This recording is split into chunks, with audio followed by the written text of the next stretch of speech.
Welcome and thank you for joining us today for our 12th episode of the Restaurant Dealmaker Show.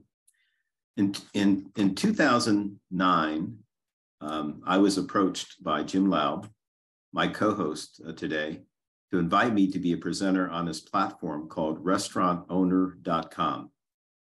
Before Jim contacted me, I was not familiar with this company, but nonetheless did some research, and to my surprise, I discovered that Jim works with similar clients that I work with, which are independent restaurant owners.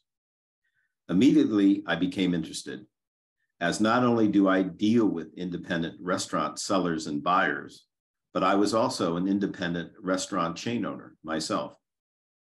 I had never participated in a webinar before. Again, this is in 2009, before Jim approached me. So you can say, in a way, that Jim was the impetus for me to start the Restaurant Dealmaker Show. So thank you, Jim, for that. The topic of the webinar I did with Jim was called Selling Your Restaurant, What You Need to Know to Attract Serious Buyers and Get Top Price. Over the years, Jim and I have spoke occasionally as we shared a similar mission of helping independent restaurant owners. My role has been to educate independent restaurant owners who want to sell their business and educate buyers who want to buy the restaurant seller's business. Jim's role has been to educate independent restaurant owners, and his company's mission statement is to change lives by education and inspiring independent restaurant owners and managers to engage their team, delight their guests, and build an exceptional business. Wow, what a motto. That sort of encompasses it all. Thank you. And I'm sure Jim will expand on his mission statement very, very shortly here. Just as an administrative note, if you have any questions during the presentation, we welcome questions. So please type them in the question box, and we will try our best to respond to them during the show. So welcome, Jim, to the show. Thank you, Steve. It's a real pleasure to be here. Thank you. It's our pleasure to have you. To start off with, could you give us some background information on yourself and discuss how you decided to start restaurantowner.com? Sure, I'd be glad to. Thanks. I've got kind of a diverse background, Steve. I don't know if you know this or not, but in my past life, I was a CPA for about 12 years. Had my own accounting practice. Prior to that, I was a restaurant manager, spent some time in restaurants. I was a server and a bartender going through college. So I was in operations a little bit, and I like to say that I know just enough about restaurant operations to be dangerous, okay? After about 12 to 13 years being a CPA, and most of my clients when I was a CPA were independent restaurant operators in and around Houston. And I always wanted to teach. So at one point, I decided to go to the Texas Society of CPAs. Accountants have to get 40 hours of continuing education every year to keep their license. And I asked them if they would be interested in an 8-hour course that they would sponsor on restaurant accounting and controls. And they agreed. And so that for 2 years, I went around Texas. I think I did 7 or 8 full day webinars a year for CPAs and on restaurant accounting and controls. And then I got a wild hair and decided to create a company to go around the country and deliver that program essentially to not only CPAs, but also independent restaurant operators and people that worked in food service and hotels and country clubs. And so in the mid 90s, I did that for about 4 years. And my wife and I started having kids, and I didn't like traveling, gallivanting all around the country doing 30 to 40 to 50 public seminars every year. So I took my content and put it on the web, put it on the internet, and I secured the domain restaurantowner.com. And I essentially gave a lot of the content away out of my seminar.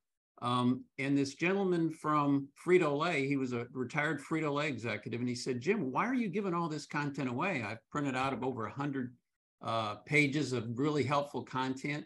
And so he convinced me. I said, "Well, maybe I need to set up a membership type of website." So I did that, and lo and behold, in 1998, the first month we opened it was that July of that year. I got 20 people to join and pay me $99. So I said, maybe there's something here. So that's the genesis of it. Wow. Obviously, it's really developed today, as we'll discuss about. Yeah. What the basic services you provide, just to give a broad brush overview to our audience, could you just sort of give us a summary of what are the basic services that restaurantowner.com provides? Yeah, our target is really two groups of people that own an existing restaurant, independent restaurant. And we focus on independents because we believe that's where our content can do the most good. We believe that's the group that needs the most help.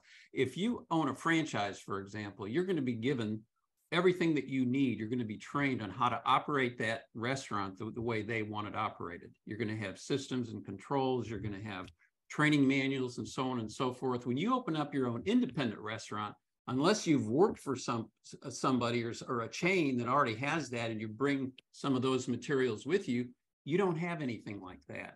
So the first target market we have, if you will, is the existing independent restaurant operator. We also attract a lot of people that are thinking about opening up their own independent restaurant. So we have resources like opening checklist, we have business plan templates, things of that nature. And also we have a program that really gives them an inside view of what they're looking at in terms of being successful with an independent restaurant, starting their own independent restaurant. We call that restaurant reality. Because one thing we don't want people that really don't understand the challenges and all the things that you have to do and deal with to get in the restaurant business and then be surprised that it's so difficult. Okay. We want to let people know up front how challenging it is, so that they can make a more informed, intelligent decision if that's something that they really want to do. Right. Yeah, I was really very intrigued in reviewing your website and listening some of the firsthand feedback from some of your clients. Some of the ones in particular that I thought was very meaningful was the conversation. Actually, there's an actual live videos on Jim's website on the homepage with interviews with Jim and his client. And one is a guy by the name of Michael, who's a multi-generational owner of a restaurant called Angelo's in Washington, Pennsylvania. This business is, I guess, second, third generation ownership. Was it started by his father or his grandfather? Actually, his grandfather back in the 1930s. Yeah. Yeah, in 1939. I mean, the way that building looked and those cars, the yes. Early vintage cars. Yeah. It's been in business for 82 years, this business, same family. Yeah. And so at some point, Michael outlived their physical plan, from my understanding, wanted to move to have his own freestanding building. And obviously, you probably had to get some bank financing, I would presume. In order to do that, you got to have all the bells and whistles for the bank, including a business plan. So he got his business plan template from restaurantowner.com. And so he attributes the success of his business today largely as a result of that business plan he had access to by going to Jim's site. Another interesting story was a lady by the name of Sheila.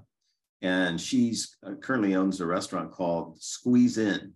And the reason it's called Squeeze In is because the physical premises is long and narrow. It's only 10.5 feet wide. And it's a breakfast lunch place. And for some reason, this is in Truckee, California, which is up in the northern region, Lake Tahoe. Yeah. And she got intrigued by this restaurant. She had never had any restaurant experience, but she really thought that, wow, this concept really has some potential. And so she did some inquiry and found out that the current owner was actually losing money. And so she ended up buying the restaurant. And she had, as I said, had no experience. So where did she get all her knowledge about the systems, checklists, how to train people, how to handle money, how to set up standard operator procedure manuals, formula, the whole 9 yards.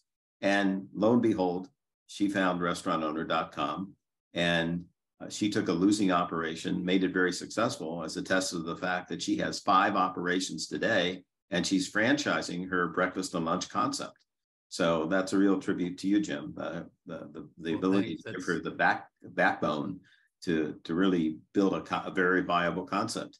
Then there was a gentleman by the name of Frank Mendoza, and he was an air conditioner technician, and he had in Los Angeles, and he had heard about this Mexican sushi place, and he had some relatives that were involved in the restaurant business, and he thought, that is that the key, that he heard of a Mexican sushi place, and that was why he decided to. Well, it was actually his nephew from Mexico that introduced him to Mexican sushi. He was a chef, actually cooked it for him, and he and he had it. Yeah, he tasted it, and then he fell in love with it. Yeah. Okay. So it was his nephew that had the operational input. Yeah. But basically, Frank went to restaurantowner.com, downloaded the webinars, all the training tapes, and all the different systems. And today he has 3 successful restaurants. And again, a guy with no restaurant experience. Then one other example, which really hit home to me, was this a family by the name of Pedrino. And it's a 3rd generational business. And they have a restaurant called Pedrino's in the Miami, Fort Lauderdale area.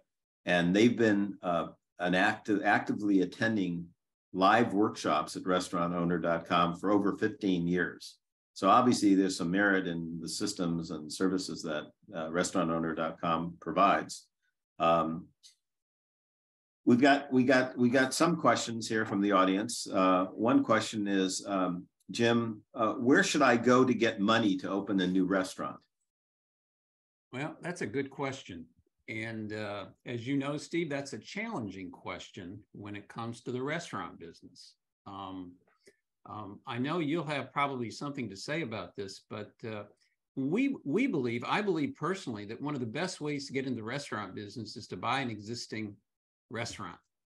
Maybe one that's underperforming a little bit, maybe mismanaged a little bit. The owner is maybe tired, and the owner might be willing to give you owner financing to some degree.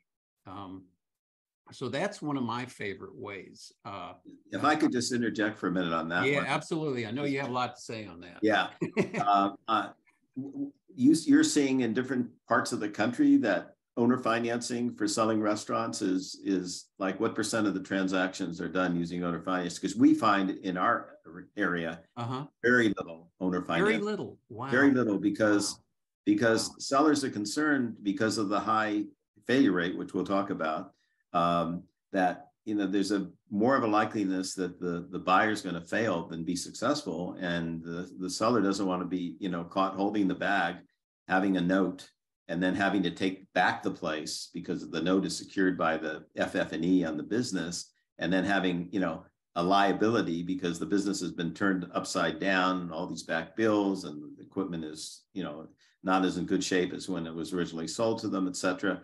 So as a result of that, most of the sellers we deal with, they would rather negotiate on the price a little, get less cash, and not be a bank because of the high risk factor. But it'd be interesting to hear the perspective you're hearing from other restaurant owners that do seller financing in different parts of the country. Yeah, it's not that common, Steve, but what we recommend to people is at least give it a try. And that's where our business plans and presenting, making yourself look competent, making yourself look as though you're capable of turning that restaurant into something successful, so that you would be able to repay the note. Does it happen a lot? No, probably not as you're saying. But we really recommend to people that if they've never been in the restaurant business before, and even if they have, if they don't have the financial means or financial backing, the capital to do it any other way, that's one possibility. Yeah, to at least try. Mm-hmm. Yeah. So what other sources are you hearing for how prospective buyers raise their capital to get in? A lot of it comes out of savings. Okay. A lot of it, unfortunately, comes from relatives. Yeah. We don't recommend that. Right. It's hard enough to get along with relatives. There you go. Money issue underlying the stress. Yeah. We've had many members be successful at small private placements. Doing creating a business plan and getting with an attorney and doing an offering memorandum and doing like a syndication, absolutely limited partnership structure. Exactly. Yeah. Raising a certain amount of equity capital and then going to a bank and getting that supplemented after in addition to the equity capital. And many people we know have been able to qualify for SBA loans as well. Right. Yeah. Right. Is it a long process? Yeah. Do you have to do your homework and look professional and really give a great presentation in terms of the concept and the financial projections and all that? Yeah, but it's doable, and we see it. Yeah, we see it fairly regularly being done. Yeah, what we do with the SBA piece is that we pre-qualify. We're trying to obtain a listing. We run the due diligence material by the SBA lender, get their feedback to see, is this doable? Yep. Try to get it pre-qualified before we even take the listing, and then we market it as pre-qualified SBA. I see. So we've gone through, half the qualification process. The other half is obviously the bank qualifying the buyer. Right. And they want to make sure the buyer has experience, they have wherewithal, they prefer that they own some real estate so they can secure the loan with their real estate as well if they're buying just the business and not the building that goes with the business. So SBA is definitely doable. It's more challenging now because of the interest rate, situation. They just can't loan as much as they would, previously with lower interest rates. But there are definitely creative ways to find the money. Absolutely. But as Jim said, and I can't make a strong enough statement about it, keep your family out of the business. You want to have peace at the table, and it's hard enough to have peace for a lot of families. Just to get together and get along, let alone to have a money issue. Underwriting, some of the stressful family situations that do it. Holidays can be stressful enough without adding an element of of money. Unbelievable. Yeah. My next question for you, Jim, is what are the major ingredients for a successful new startup independent restaurant? Well, Steve, as you know, there are a lot of them. Okay. I would probably put number one at the top of the list is a desirable, unique concept that is appealing to a sufficient number of people within a geographic area. You have to have some kind of a unique offering, if you will, in your marketplace, okay? And not trying to be everything to everybody. Having something fairly narrow and targeted, okay? I think that's really, really important from the standpoint of sales potential. All right. Can you give me an example? Is there a specific concept that comes to mind that you think exemplifies what you just discussed? Well, how about In-N-Out Burger? Yeah, I was thinking the same thing. Okay. I was exactly thinking the same thing. It's amazing. Yeah. I mean, you can't get I like sandwiches that they wrap with lettuce. I don't think you can get a hamburger wrap. Right. You can't get a chicken sandwich there, Right. But they have been true blue to their concept. It's just amazing. I mean, have they made any menu changes, I wonder, since they started? If they have. Yeah. Haven't made many, I don't think. Yeah. But that gives them the ability to be the best at the few items that they deal with and increases their speed in deliverance. I know when my father opened up his first restaurant in 1947, all he had on the menu was, hamburgers, broiled hamburgers, high quality hamburgers. We trimmed and ground the meat. We got the whole chuck, trimmed it, ground it at each store, double ground it, made patties by hand, had a special open grate broiler so that the hamburger wouldn't cook in its own fat, and had a specially designed bun, a sesame seed bun, and used, high ingredients, Bermuda onions, tomatoes, lettuce, fresh dill pickles, etc. And that was all we had on our menu for the first, I think, 15 years. That hot apple pie and some coffee and sodas and milkshakes. And that was it. And that was our menu for like 15 years. And then we didn't even have French fries. And people would say, how can you have a hamburger without a French fry? But my father said that you're going to get the best quality burger. We're going to go after the classes of the masses. It's going to be more expensive because it's high quality, and it worked. And then over the years, we did diversify. We opened up in a location in a hotel, and the hotel wanted breakfast, and so And then they refined over the years the techniques for refining oils. And so, because typically in the 40s and early 50s, I guess, you went into a restaurant that fried food, and the place would reek from a very distasteful smell because of they hadn't purified the oil process for cooking fried foods. So that was one of his rationales also in eliminating no fried foods. But when they refined that, and with the demand, we ultimately, we had breakfast, so we had hash browns, and then we had French fries, and became, not a full service, coffee shop per se, but a diner rather. But again, a quality oriented, try to limit our menu as much as possible. Sorry, I didn't mean to get so carried away on that. It's so near and dear to my heart that people can't believe we ran a hamburger joint for 15 years without French fries. So going back to some of the other major ingredients for a successful new startup restaurant. Well, obviously there's sufficient capitalization. You have to have sufficient money, and very few restaurants start out making money. Right. So there has to be something budgeted for operating deficits for probably at least 3 to 6 months or so as well. Right. I agree. Yeah. So you're suggesting, how do they project then having enough working capital? Are there some parameters that you use other than that 6-month period? I mean, what do you add? How do you determine what the break even point's going to be? Well, in our business plan, we kind of incorporate that. We break the first year down into months, and based upon, most restaurants have a honeymoon period for the first month to 6 weeks or so, where sales, everybody's checking you out, and then it kind of settles down. Right.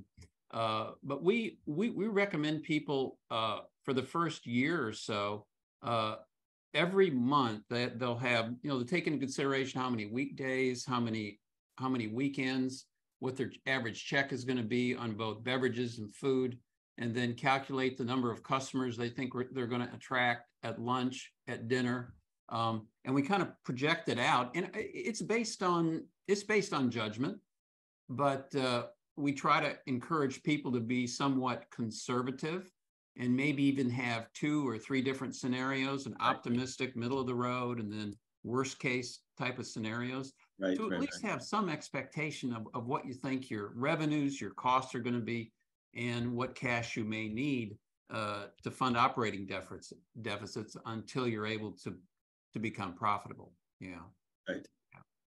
Have you seen many situations where people have had this budget of working capital and they've still failed? Oh yes. Costs can be higher than expected. When there are surprises, and there's always surprises when you open up a new restaurant, most of those surprises are negative or bad, or there's a environmental fee or something that you missed, or something of that nature. There are restaurants that fail, but I think you give yourself your very, very best chance when you really understand the numbers and you are pretty realistic or conservative when you do your budget projections. And so what else? What are some of the other major ingredients other than being well capitalized? Well, the owner has to shift in the opening stage and financing the restaurant and kind of having a vision of what the restaurant's going to look like. They're an entrepreneur, but then when the restaurant opens, they have to shift, and they have to then be a business manager. Okay. They not only have to be a business manager in terms of taking care of the finances and the cash and making business type decisions in terms of the restaurant is concerned, but they're in a leadership position now. So they've got to lead people, and maybe they never managed people before. Okay. So they've got to do hiring, they've got to do training, they've got to communicate what they want that restaurant to be in terms of a vision to their employees. They have to do employee selection and so on. So that's a whole nother dimension of challenges. And once that restaurant gets open, then also we can't forget about the systems. We can't forget about the recipes. The recipes and how that business operates. very small part of that's probably going to be documented. Okay. So the recipes need to be documented. People need to be trained how to make those, cook those items in the kitchen the exact same way every single time, because the owner can't be there cooking in the kitchen. Okay. That needs to be delegated. Okay. Also, in terms of opening the restaurant every morning, closing it every night, all the things that have to do with opening stations in the kitchen, in the front of the house, all those things need to be determined. They need to be documented, and people need to be trained how to do those things. So there's some level of consistency with respect to those customers. When they come into the restaurant, they get the same food, they get the same cleanliness, they get the same competent service that they get every single time that they come in. If a restaurant can't deliver a good, high quality guest experience, 98, 99% of the time, if it's inconsistent, they're going to have a very, very difficult time building loyalty, repeat business, and positive word of mouth advertising, which we believe is the number one reason for sustainable success in the restaurant business, is a high quality, consistently delivered guest experience. Right. Yeah. And what are you finding with social media these days, and the relationship between those people that don't have a good experience and blast the restaurant negative? That's social media. That puts a negative customer experience on steroids, Yes. because the people basically have a megaphone to the world now. Yeah. I mean, I know when we go to a restaurant, we go to look at the reviews, as I'm sure most people do. Everybody check. Yeah. You're not familiar with it, and so it's the kiss of death if somebody screws up and gets a bad review. Exactly. And that's obviously a very important point. Right. Another point that I'd like to add in, which you probably are going to have, which I have on your list, but I think it's such a major point, at least in my arena, is the lease and dealing with the landlord and occupancy costs as a percent of sales. And what are sort of the parameters that you look at in that regards to the premises lease? Yeah, Steve, we talked about that a little bit. My rule of thumb and our rule of thumb is basically you don't want your occupancy cost, which is your rent, property taxes, building insurance, to exceed about 10% of sales. Right. We think that's the upper limit. You want it to be 8% or less, but 10% of sales we believe is maximum. Yeah. Especially, and I think we've had previous conversations on this. There's a big variance on operating costs in different parts of the country. Right. Like, for example, Jim and I were talking. A minimum wage in San Francisco, I believe, is $18 now per hour. And in order to get good people, you probably even pay more than that. And there's no meal credit or tip credit in California. But tell them what the situation is in Texas in regards to minimum wage and minimum and how that compares. I don't know if I should, Steve. Yeah. Well, in Texas, we have tip credit, and we don't have, I don't know what our state minimum wage is. It's not applicable, but we're under federal minimum wage, which is what, $7 something? Right. And our operators get to take, I think, a 60% tip credit. So they're paying servers $3 something an hour. Isn't that amazing? Yeah. $3 something an hour. As opposed to operators in San Francisco, they're paying $18. $18 an hour. Yeah, 6 times as much. Yeah. And so when we mention 10%, ideally a fully loaded occupancy cost factor should not be more than 10%. I think to get a cushion in areas like, California, at least the Bay Area, San Francisco Bay Area, you need to have occupancy costs less fully loaded, less than 10% to have that cushion to make up to deal with the extensive, excessive labor costs. Right. And that's a big issue. And that's a huge issue. Yeah. Anything else you want to say about leases in general, in terms of length, term, and yearly adjustments, or formulas for adjusting an option that for starting rent for an option? Any thoughts in that arena? Well, I know you're extremely knowledgeable in this area, and we have several articles to help guide people in terms of negotiating a lease. But kind of broadly, I think it's a good idea to at least be able to tie up at least 10 to 12, hopefully 15 years through renewal options, if possible. Right. The last thing you want to have happen, and if you were to buy an existing restaurant, the last thing you want to do, buy an existing restaurant that has only 3 or 4 years left on the lease. I think probably you want a minimum of 7 to 8 years on a lease before committing and putting any sort of capital into improvements and things of that nature. Yeah. Right. Yeah. And the rationale behind what Jim just stated was so that somebody can get, a return of their initial investment and get a return on their investment. They don't want to be busting their butt for X number of years and then, they can't even get their initial investment back. Right. So there's got to be some rationale for all the hard work that goes into running a restaurant to get, to make money. I mean, that's what you're in the business for. And it's going to take, a certain period of time just to get your investment back. Right. So, frequently when we value restaurants, independent restaurants, at least in the Bay Area, we're looking at like the sales prices, usually in the 2 to 3 times seller's discretionary earnings, which means it's going to take them 2 to 3 years to get their original investment back. Right. And if they do a good job, and then obviously they want to get a return on their investment, and so you need the time that Jim has indicated, I agree with. And when you're looking at options, are most options you're seeing, are they at market rent, or are they to be negotiated, or are they predetermined, or do you have much sense on that?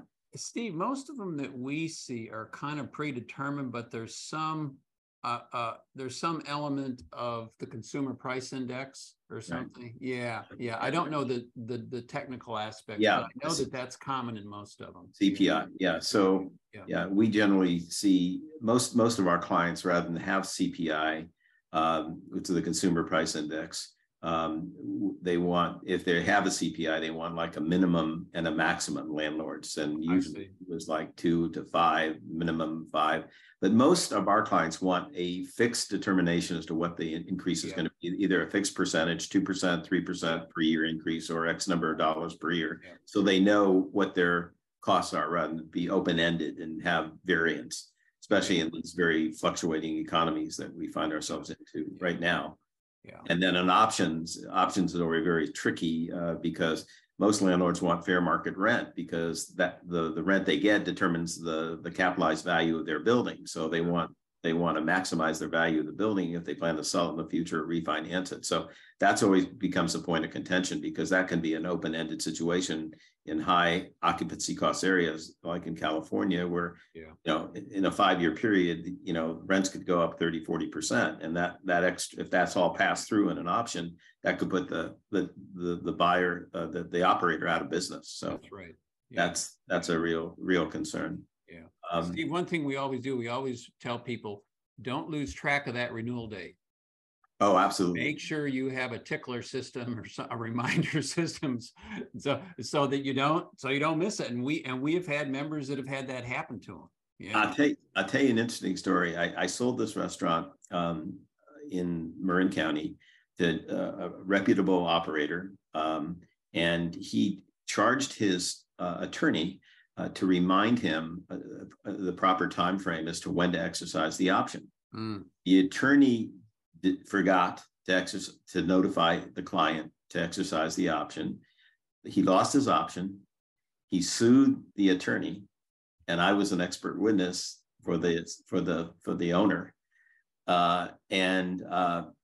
He sued, and it prevailed, and he lost it cost the attorney $300,000 or something, because he didn't, and he lost the right to stay there, and I ended up selling him a place across the street so he could keep his customers in place, just move them across the street. But that's a very good example of what Jim just mentioned, making sure you just mark it down in your calendars, so you do the proper notice. In most cases for an option, landlords want usually no less than six months before the expiration date of the base term, and usually no more than 12 months, but usually for sure no less than 6. So if you reach an impasse with the landlord, the tenant, the landlord on a renewal, the landlord has enough time to go out and start marketing the space. Yeah, I see.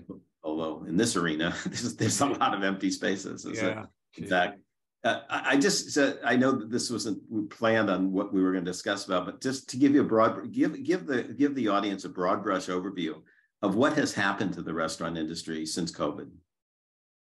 Well, it's been it's taken a difficult business to being challenging on steroids now, for a lot of different things. We've never had inflation like this, cost inflation, on virtually everything that a restaurant buys, from food to supplies to anything, equipment, everything. The labor situation has gone from bad to even worse. It's still really not any better, as far as I can tell. It's challenging even for good restaurants that have really positive cultures and know what they're doing. So we've had a lot of people just go out of business and saying, you know, it's either they go out of business for financial reasons, or they just kind of give up because it's just not fun anymore. Okay. So it is a very, very challenging industry right now. Yeah.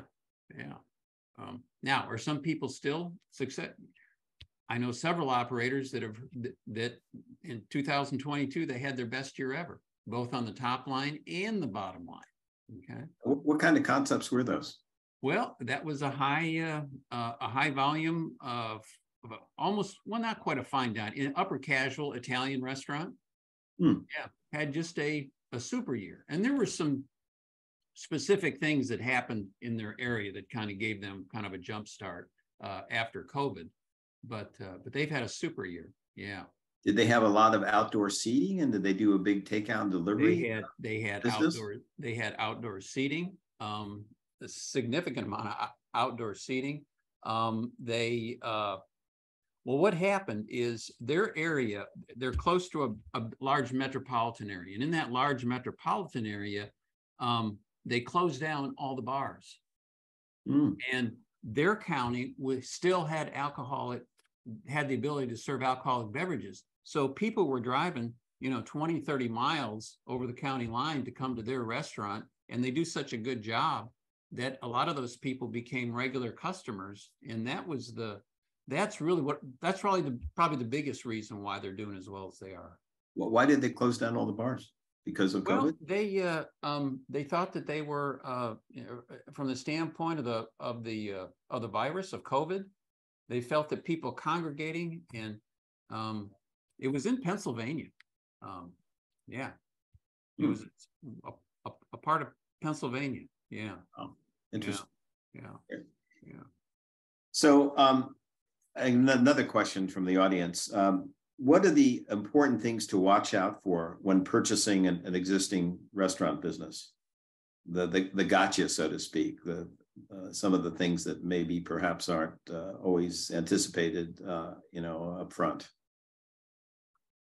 Well, I almost feel like you would do a better job of answering that than I, Steve. All right, I'll be happy to jump in. I think one of the things is to make sure that when you do your due diligence of the restaurant, everything is up to code.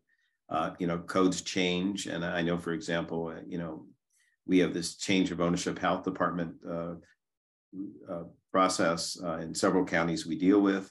And so you want to make sure that, that the seller takes it upon himself to make sure that when he sells the premises, if somebody's buying an existing going concern and they're not doing major remodeling, that it meets the criteria of the change of ownership requirements, which are, they change. And so a lot of sellers, they think, oh, well, I pass my health inspection every year. I said, well, that's fine, Mr. Seller. However, when you change ownership, there is a different set of criteria, much higher standard for a sale. They want everything brought up to current standards. Yeah. And if you don't have the proper smooth washable surfaces in the food prep areas, and you don't have the proper, floor sinks and mop sinks and hand sinks and all other things that they're looking for, that's just one example. Or ADA, a lot of sellers will say, that's not a problem. I have wheelchairs coming through the front door.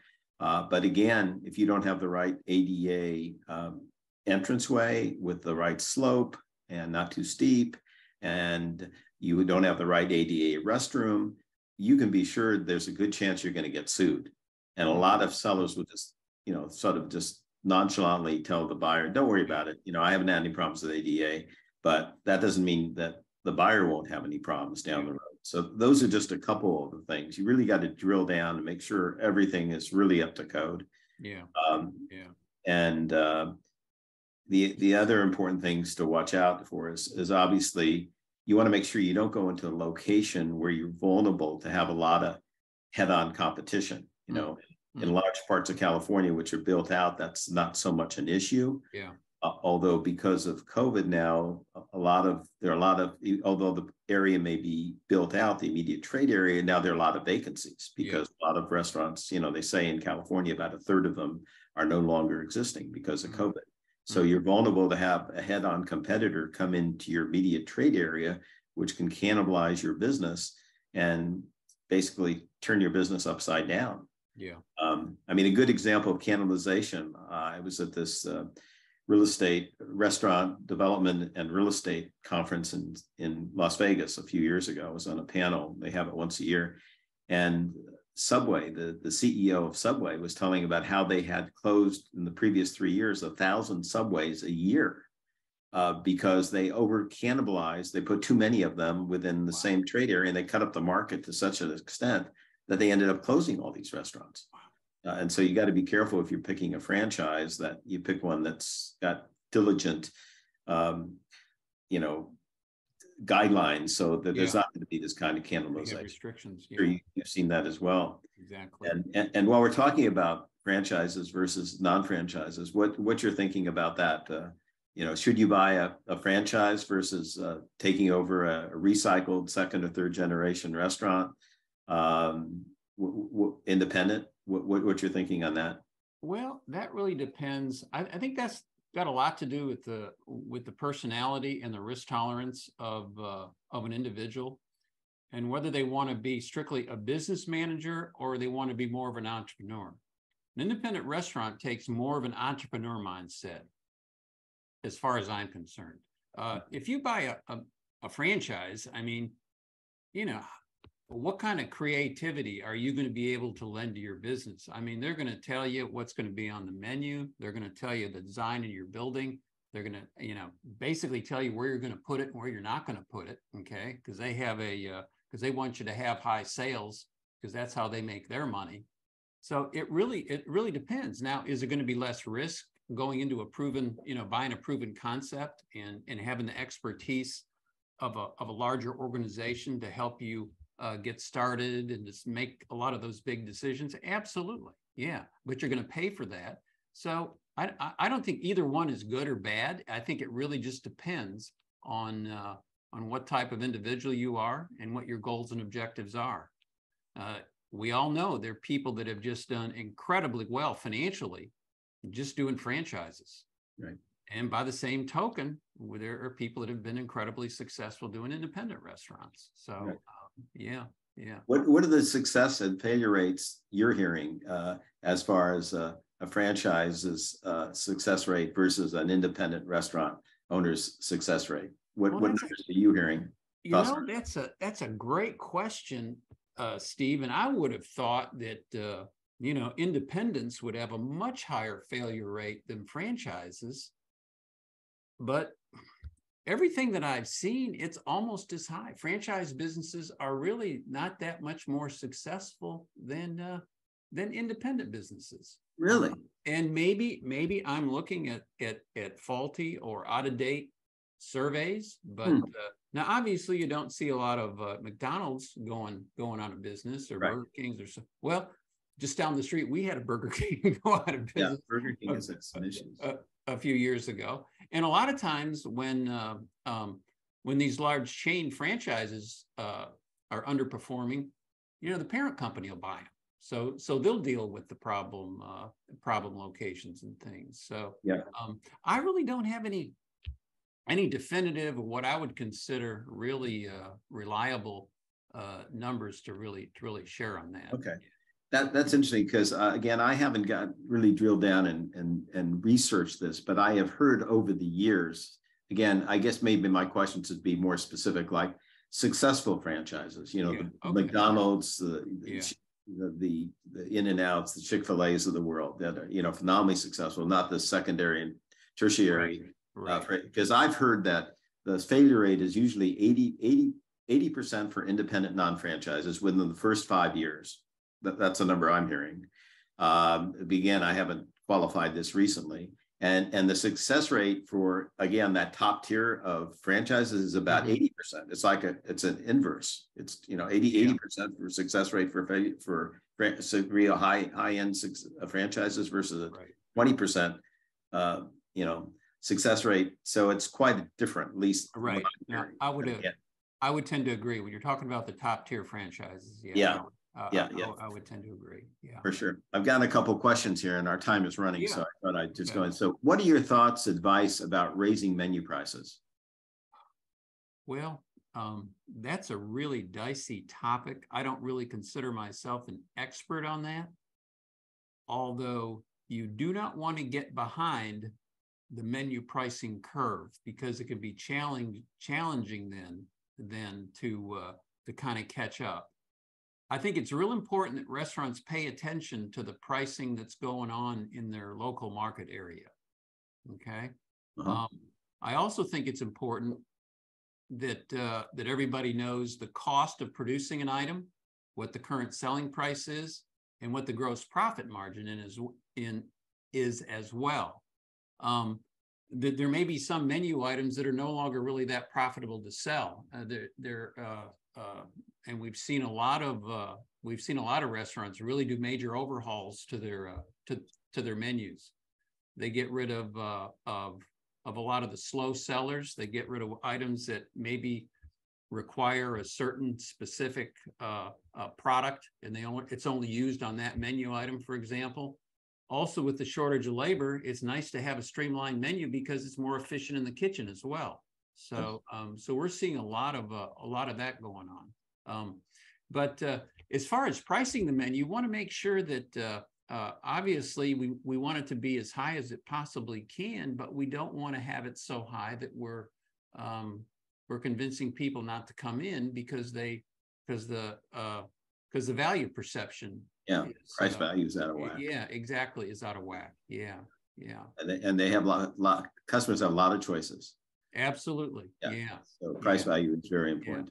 And this is where having a unique concept or unique product offering comes into play as a real benefit, because if somebody doesn't have a real close competing product, obviously there's other places to eat. People don't have to eat a certain type. But if you're unique, you're high quality, the guest experience is top notch, if it's superior, obviously you can charge higher prices. Right. Yeah. All right. Thank you. Here's another question. In considering an existing operation that has huge upside, I guess this gentleman is considering buying this or developing this operation, probably just buying an existing operation that has huge upside, but for years it's underperformed. Mm-hmm. So I don't know what he means by underperform. Means it's losing money, breaking even, or et cetera. But for his perception, it's underperformed. How do you get financing for this kind of a situation? Well, this is where a business plan would come in, and the business plan would describe in detail what types of changes would be made to improve that business, and then show financially what type of an impact it would have on the financial results of that business. Okay. Would a bank consider financing? Maybe not. It all depends on how much equity you would have to put into the business. Probably the way to finance most of those types of deals would get financed is starting out and trying to get having a private offering and trying to raise capital through a small group of investors. Yeah. That are willing to take a risk. Willing to take a risk. Yeah. Big risk. And you see, that's where, hate to say this, well, it's just a fact. Starting out, you got to be a promoter. You got to be able to get people inspired and excited about what you're doing. And it's all presented. The start of that is coming up with a good business plan that incorporates the concept, that incorporates the financials, the uniqueness of the restaurant, and also how it's going to be operated as well, from the standpoint of personnel management, marketing, and that's where the convincing people that you have a plan and they're willing to part with some of their money temporarily, hopefully, to help you, fulfill that vision of a new restaurant. Yeah. Yeah. And I think obviously the credibility of the lead person that's going to run the place is very important. He's had experience. He's been through the wars. He understands the back of the house, the front of the house, all different aspects of the operation. Yeah.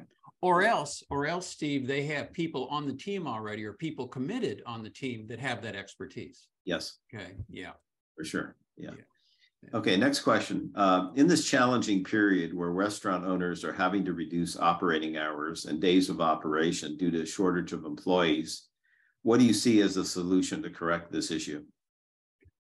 First of all, there are no solutions. I don't think there are any silver bullets. But Steve, one thing that we see in our members that are making a go of it and are able to stay open, virtually the hours that they want to stay open, they are restaurants that have a really positive culture. In other words, their leaders, their managers have leadership skills. Okay, they treat people well. When people come into the restaurant, new employees, they're trained thoroughly. They're checked up on. People have very clear, concise job responsibilities. They're treated respectfully with dignity, and it's a good place to work. In other words, they're just as concerned about their guest experience or their employee experience as they are their guest experience.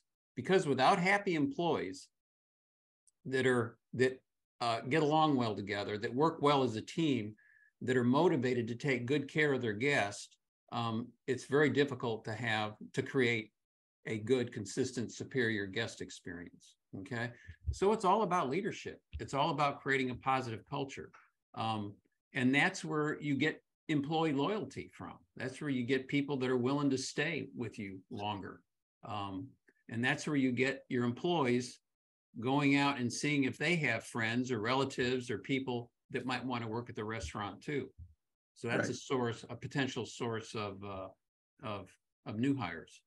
Yeah, what I'm finding in talking to operators is that what they're finding to be an effective mechanism to attract new employees is to offer referral fees to existing employees. And the referral fee is based upon not one lump sum that's paid to the existing employee who brings in a new employee, but it's staged so that they can assure that new employee will be around for the next 3, 4, 5, 6 months or more. And so it's a staged referral fee that they get so much initially, and then most of it is based upon how long does that that referral stay and stick in the organization. And I've also, I'm seeing, and perhaps you're seeing it, I'm seeing a lot of restaurants that are, and we've talked a little bit about this before, are cutting down on the size of their menu and just focusing more on those items that are the most popular and that are most cost effective for them. So there's less handling of items, and they do a better job with fewer items. Going back to our initial discussion about, in and out and our original Zim's concept.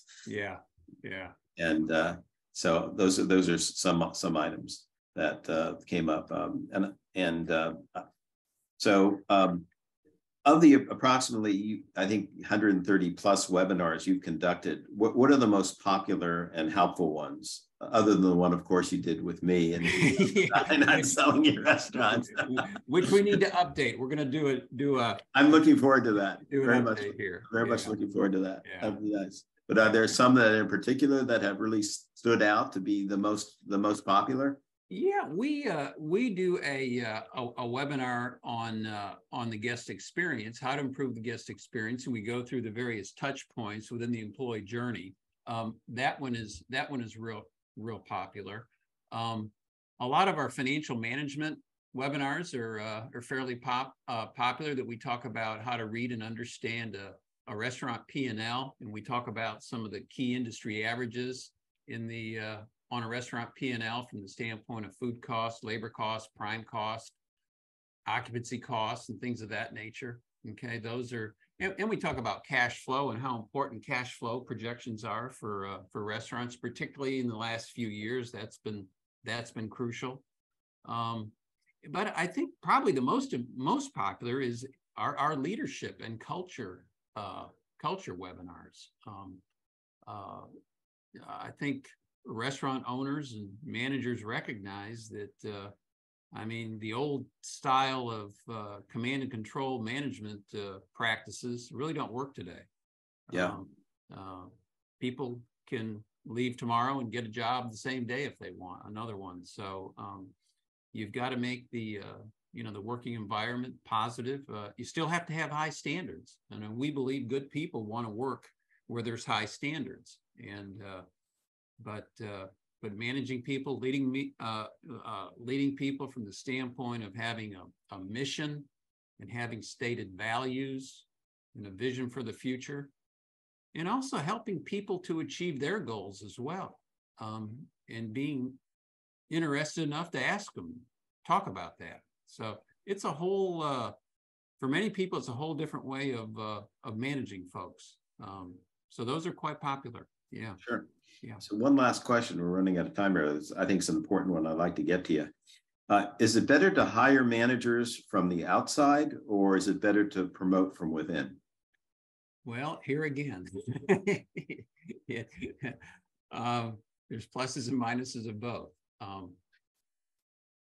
I think it's really good from the standpoint of having a culture and being able to tell people, younger folks when they join, we hire from within, and you can see your managers here all started where you started, and now they have, full careers and they're doing well and so on and so forth. But from one aspect, you're only getting a certain point of view from people, from managers that have had their career within your organization. And we call that tunnel vision, don't we? Yeah, exactly. Yeah, there you go. Yeah. So we believe that maybe it's good once in a while, and we think that's real positive, but maybe it's also good to bring people from the outside that have a different perspective, that have some new ideas that they could share. And so maybe a little bit of both, or not being totally focused on doing it one way. Yeah. No, I hear you on that. So anyway, I think we're running to our end here. I just want to thank you very much, Jim, for your participation today. I learned a few things, and I'm sure our audience learned a few things from you as well. If the audience wants to get in touch with you in the future, what is the best way for them to do so? Oh, the best way is my email would be jim@restaurantowner.com. That's the easiest way. I'm also on LinkedIn. And if you go to the website, restaurantowner.com, the contact us page, there's an area, there's a field there that you can enter your question or a statement or request or whatever, and I'll respond to that. So it should be fairly easy to get a hold of me. All right. Well, thank you. Yeah, you bet.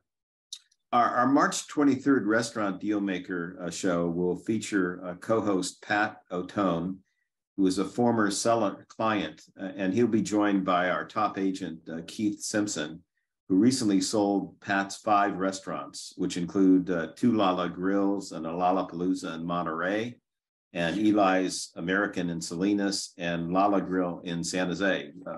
He sold all 5 of these restaurants within the last 12 months or so. And Pat has a very interesting career. He started as a Velvet Creamery franchisee. I don't think they're around anymore. I think they went bankrupt. And then he developed these successful restaurants from scratch. And even during COVID, we sold these during COVID or just post-COVID, and we got a very big price for him for these restaurants. So there's a good example of that. You work hard, you do a good job, and he deserved his retirement and time to spend with his family. And so it's nice to hear a positive story like that, because unfortunately we don't always hear those kinds of stories.